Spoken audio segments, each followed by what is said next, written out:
find so fascinating about the Grommet community is how much the community loves seeing ideas that take something traditional and turn them on their head. And we have one today. It's called the Knork. The Knork literally turns the fork on its side and reinvents this tool. The founder, Mike Miller, reimagined the fork as something that could also cut nicely without being overly sharp. When he was in 8th grade, he was sitting with a bunch of also 8th grade girls trying to cut and eat pizza without making a mess or looking like a fool, and found that he could not do it with the tools provided. He looked over across the room and he saw someone with a pizza cutter, and he looked down at his fork and thought, this tool should perform better. I started researching younger people, older people, kids, grandparents, adults, how everybody held their fork and how everybody cut, and hence that's when the Knork was born.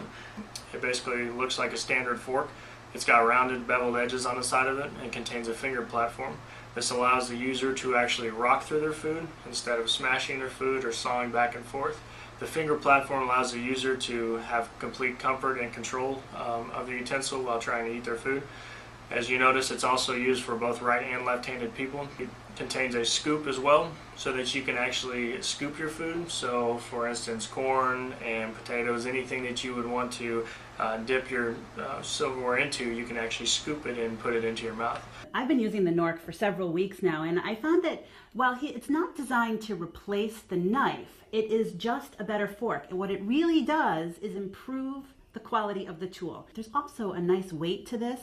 It's still stainless steel, so it still goes in the dishwasher. All of those things that you would expect from your fork. In fact, they sell an entire place setting. The weight is what I actually really noticed first. It's not too heavy, it just feels substantial. I particularly appreciate how Mike translated the Knork into plastic versions. So this version of the Knork is really ideal for that stand-up cocktail party, any kind of event like that. And then for children. It's really nice. They don't necessarily need a knife all the time. When you first look at the Knork, you might not realize how much deep thinking has gone into it. It's just a fork.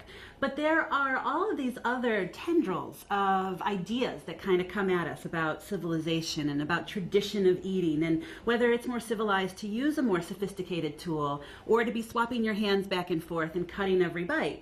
So we feel like this gives options. This is a sophisticated alternative, and it is a reinvention of a classic tool.